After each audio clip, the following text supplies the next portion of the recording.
Hey everyone, welcome to our manga recap. Today we're diving into the thrilling world of Kaiju number 8, where Japan battles colossal monsters known as Kaiju. Join us as we follow Kafka Hibino and his friends in the Anti-Kaiju Defense Force on an epic journey filled with action, humor, and heart-stopping moments. So, if you're ready for an adventure that'll keep you on the edge of your seat, hit subscribe and let's dive in. Yo, I woke up, I chose violence, shook up. These bitches silent, get fucked, nowhere to hide it, no luck. I must oblige, I came to bludgeon all you pussies. You can call it what you want. I've been feeling kinda manic, I might kill them just for fun. A kaiju appears in Yokohama, but the defense force manages to defeat it. The member of the 3rd Division, along with their captain Mina Ashiro, are being met with standing ovation for the citizens after the successful kaiju neutralization. After the death sentence, the second battle unknown to the most begins. Kafka Hibino's company is then sent to clean the body. With no standing ovation, no thanks, they fight an unsung battle against the kaiju.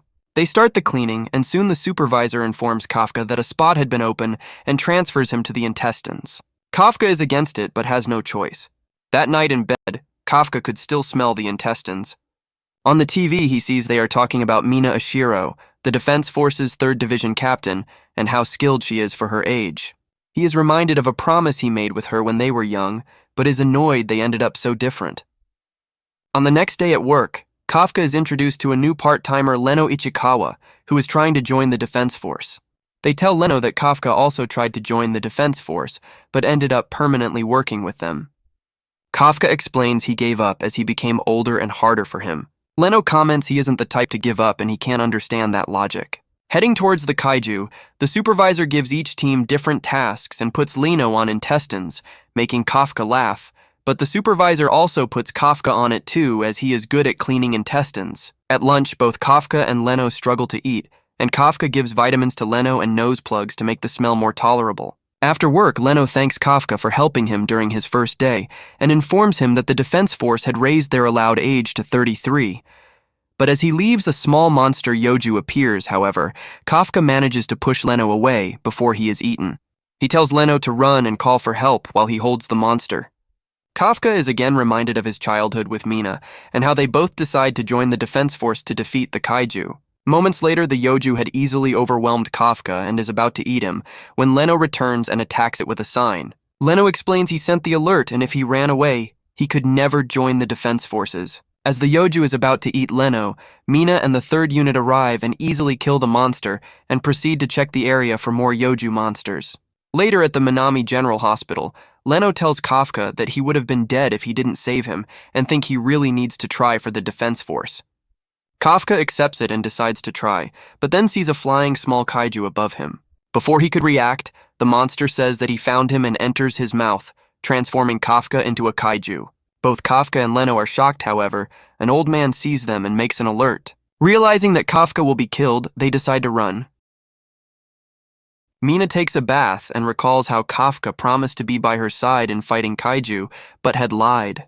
She receives a call for Kaiju's appearance at the hospital and agrees to dispatch her team.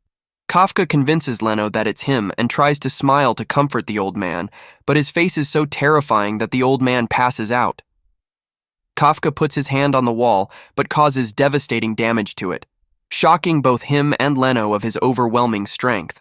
Due to the noise, they decide to an escapee from the window, which Kafka shreds along with the wall as he attempts to open it. While they run, Kafka starts some weird transformation, but then a mouth comes out of his mouth and eats a crow, making him return to normal monster form. Kafka then comments he needs to pee and can't control it, and starts releasing liquid from his nipples. Feeling ashamed, he wants to die as he doesn't want to be anyone's bride. He then realizes he may have a chance at defense force in this form, but Leno explains they will kill him on sight. Kafka then feels something and realizes it's a Yoju monster, like the one from yesterday. Leno realizes this is their chance to escape as the defense force will be split between them and the Yoju. Elsewhere, the Yoju is about to eat a child, however. Kafka arrives and punches it. He tries to comfort the child but only scares him more. Kafka tells Leno to take care of the child and decides to punch the Yoju with all of his strength, and as he does, the Yoju explodes to pieces, causing a rain of blood. Kafka tells the child that Leno will take her and her mother to the hospital, and he will go away so that she won't be scared.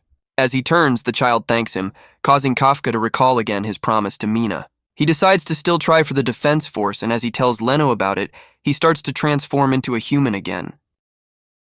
3 months later, the Defense Force is still looking for the 8 documented kaiju this year, which is the first kaiju they weren't able to neutralize since the founding of the Defense Forces.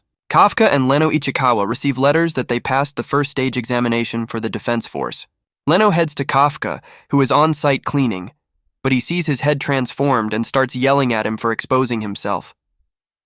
Kafka fixes himself, explaining that he didn't realize it and sometimes transforms when he isn't paying attention. Leno informs him he passed the first stage but wonders why he isn't excited, and Kafka explains he usually fails at the second stage. Leno wonders if it will be okay, as he could accidentally transform, but Kafka assures him he can control it. And at that moment, he transforms again as he tries to open a bottle. 10 days later, at the Nishi Tokyo testing site, Defense Forces Tachikawa base, Leno and Kafka arrive for the second stage examination. A girl calls Kafka old man and asks him to move his car so she can park, as her lucky number today is 5, and he parked in the 55th parking space. As Kafka is confused, the girl decides to move his car by herself and then lifts the van with one arm and tosses it on the side. The girl introduces herself as Kikoru Shinomiya and that he is an examinee. She then turns to Kafka and wonders why he reeks of kaiju. Kikoru wonders why Kafka reeks of kaiju, and Leno Ichikawa explains that they work at Kaiju Disposal Company. Kafka then goes and flips the van back, surprising Kikoru that he must have a private suite of his own like her. Kafka introduces himself, telling Kikoru to not forget his name. Kikoru comments that she came to the exam as a sort of rite of passage, but seems she may get some fun and tells Kafka that she will make a fool of him. As Kikoru leaves, Leno gets angry at Kafka for using his powers, and Kafka tries to explain he only transformed parts she couldn't see. Leno explains that the second stage consists of 2 tests, fitness and aptitude. Since aptitude is a wild card and changes every year, they need to score points on the fitness test. However, Kafka barely keeps up with the fitness test and places 219th of 225 people. Kikoru quickly comes to make fun of him. Leno is surprised that Kafka didn't use his powers, and Kafka explains it wouldn't be fair towards the others if he did, but quickly explains he should have used it and regrets it now. Soshiro gives Mina the examinees list, guessing she isn't interested in them as only cares about kaiju killing. But as she sees Kafka's file, she decides to listen to Soshiro, which he finds a surprise. Soshiro then starts talking about the noteworthy candidates, meanwhile Leno also talks about them. They mention the first 3 in the fitness exam, Haruichi Izumo, Iharu Furuhashi, and Aoi Kaguragi, and how prepared they are for this.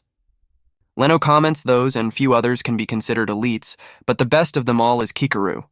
Haruichi, Iharu, and Aoi also keep an eye on her. Kikoru approaches again Kafka, who is shocked that she is a big deal, but his butler quickly knocks him for touching her. She tells him that he made himself a fool again. The examinees then prepare for the aptitude test, and Leno comments that the last 2 years, the aptitude test was kaiju disposing of, which could raise the awareness of kaiju body parts, and that's why he joined Kafka's company. At the entrance for the exam, Soshiro introduces himself as the vice captain of the 3rd Division, and reveals the aptitude test will be kaiju neutralization. Soshiro reveals that the aptitude test is neutralizing kaiju, shocking Kafka.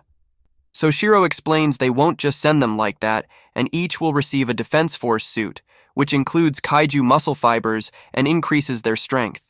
Putting the suit, Leno unleashes combat power of 8%. As he wonders what's that, Soshiro explains it's the suit's power that he is drawing out, and that a trained general officer only gets about 20%. Kikoru unleashes 46%. Haruichi Izumo, 18%. Aoi Kaguragi, 15%. Iharu Furuhashi, 14%. Soshiro and the rest are surprised that there are that many above 10%. Soshiro comments that if they are above 0%, they will pass, and that he never saw anyone with 0, however, Kafka unleashes 0%, making Soshiro laugh. Soshiro then starts the exam, explaining that they had positioned 36 Hanju and Yoju monsters. Each of the examinees will have an auto-tracking drone that will monitor them. If their life is in danger, they will activate the suit's shield, but doing so will mean they had failed the exam. As they start, Soshiro also comments that Mina Ashiro will also be proctoring this final exam. Kafka wonders why they have drones that monitor each of them, and if the exam was just of how many kaiju you can kill, they could have counted them with sensors. Kafka realizes that they are also assessing how they take action, and adapt their abilities. As they have poor offensive abilities, he decides they need to provide backup. Kafka then sees a Yoju, and using his knowledge from disposing of it, he uses a stun grenade knowing its hyper-developed sense of hearing to stun it, and advises other examinees that his stomach is weak and they can shoot him there. The thing starts to go smoothly, but then a Yoju appears from the side and grabs Kafka. Kafka gets attacked and injured by a Yoju. As the Yoju prepares to kill him and Soshiro to deploy his shield, Kikoru comes and kills the Yoju. She tells Kafka that no one is allowed to die or drop out on her battlefield, and that she intends to finish this exam in a moment. Kikoru then continues killing kaiju after kaiju. Soshiro contacts Kafka, informing him that he suffers multiple fractures and internal damage, and recommends he drops out, but Kafka stands up wanting to continue. Leno tells Kafka that he will back him up, and Kafka requests that Leno carries him.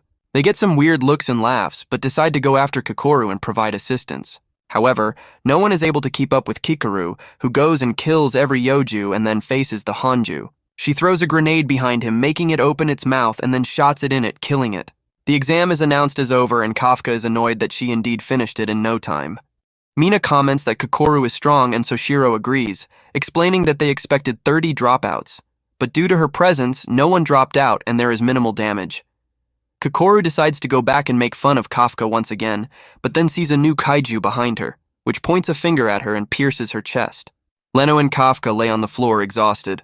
As this happens, Kafka expresses his awe over Kikoru, despite her numerous taunts about him. Leno is about to agree, but is quickly interrupted by the monsters that thought had been defeated regenerating.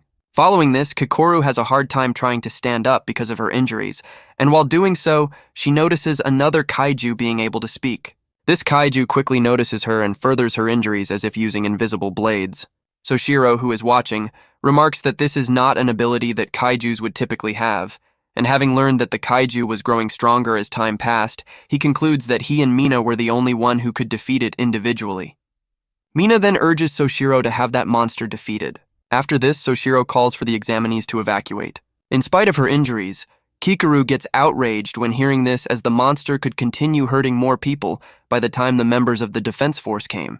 Additionally, she remembers her father demanding perfection from his daughter. Wanting her father's approval, she tries to defeat the kaiju but is easily pushed away. Right after, a flashback of her previous classmates' awe at her talent is shown, as she scored first on her exam. The young Kikoru was proud of her achievement and urges telling her father of her accomplishment. However, he is displeased with his daughter's excitement, as he was expecting this from his daughter, and reminds her to aim at perfection once more. Coming back to the present, Kikoru remembers her father's words at each attack she strikes. Despite her efforts, the kaiju still regenerates.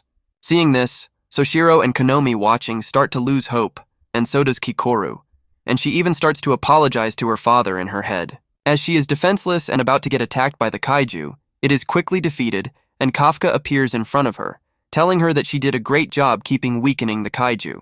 Although she has just been saved, Kikoru is confused as to how Kafka got there so quickly. Kafka does not explain anything to her but praises her once more for her work and transforms into a kaiju. And that wraps up our Kaiju number 8 recap.